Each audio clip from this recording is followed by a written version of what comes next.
Fully Ramblomatic Volume 2 Blu-ray containing every 2025 episode is now available in our store, and the Volume 1 Blu-ray is back in stock as well. On sale now.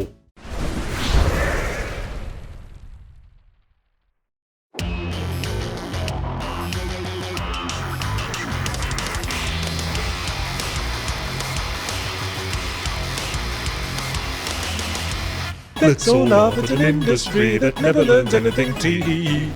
In the very first one of these I did back in the yellow background beady eyes shitty management era, I talked about E.T. and how Atari 2600's glut of low-quality third-party games led the way for the Western games industry in the 80s like an incontinent Scottish deerhound leashed to the nose cone of a paper aeroplane. But today I would like to tell you the sequel to that sorry story, which features a new hero, an awakening of power, the twist return of a villain previously thought dead, a redemption arc, and in short everything a good sequel needs besides a Bruce Campbell cameo. I said in the first installment that the collapse of Atari is what paved the way for Nintendo to take over the West, dominate the global games industry, and make an entire generation of American youth fixated on trying to look up Princess Peach's skirt in Smash Brothers, but Nintendo were mindful of not letting history run in cycles. How, when they brought their Nintendo Entertainment System to America, could they avoid Atari's mistake of letting shitty third-party developers flood the market with cheap rushed-out underpantage? Their solution was what one might call a very early form of video game DRM, in the way that giving a piggyback ride to a man holding an inflatable globe was a very early form of GPS navigation.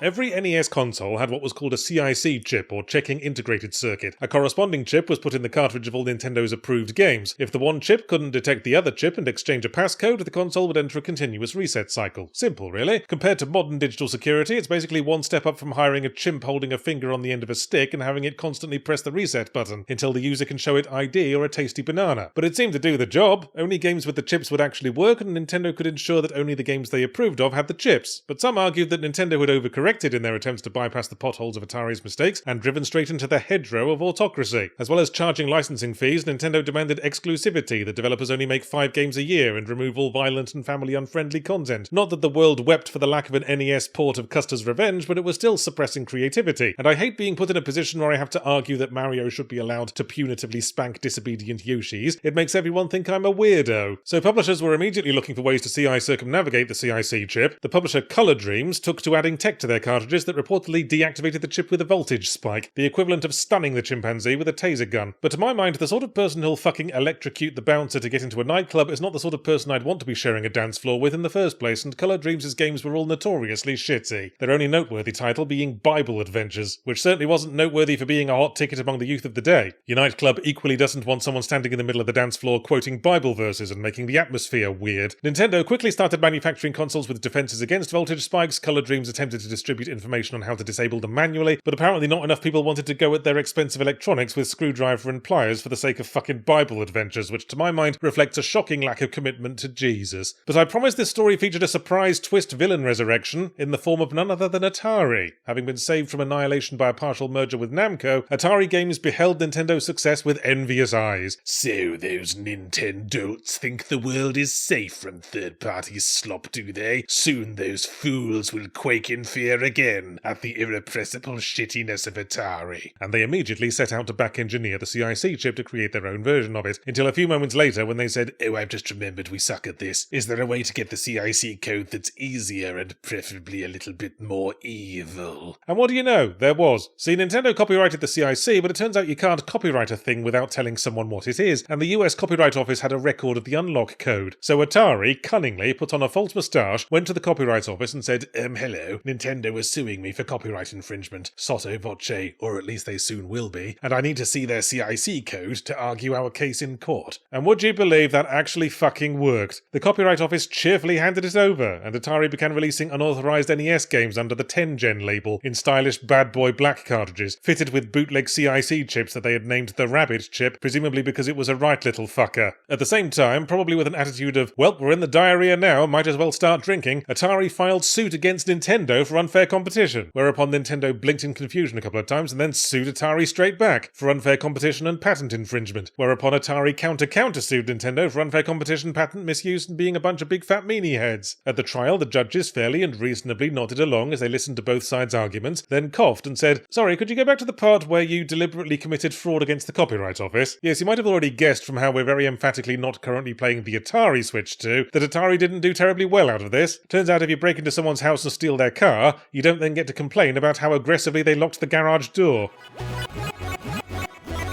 So ever since the dawn, gaming history has been one long futile struggle to find the happy middle ground between overly liberal third-party slop admittance and overbearing soul-crushing exclusivity. But there's a coda to this story. See, Nintendo might have won the trial, but they hardly emerged unbattered. The courts concluded that had Atari back-engineered the chip properly, it would have counted as fair use. They just poisoned the well with that whole crime business, and Nintendo's vulnerabilities were exposed. More lawsuits against Nintendo's business practices followed, along with a full-on investigation by the Fair Trade Commission that led to Nintendo having to pay through the Nintendos. Under pressure from the legal system and unhappy partners, Nintendo were ultimately forced to relax some of their stringent exclusivity policies, especially when they started losing developers to a little upstart nobody console calling itself the Sega Genesis. Yes, inadvertently, Atari's needling of Nintendo had set in motion a pattern that would define the games industry for generations. To quote Yoda in the second Star Wars prequel, "Begun, the console wars have." Well, to paraphrase, Yoda said, "Begun, the Clone Wars have," and Clone Wars are different to console wars, even though they use the same letters. You see, a Clone War is a conflict where the aggressors inflict terror and despair upon the populace with generation after generation of soulless, hacked-out copy-pastes of anything that shows the slightest competence, whereas a console war... Oh, bugger, I mixed up my note cards.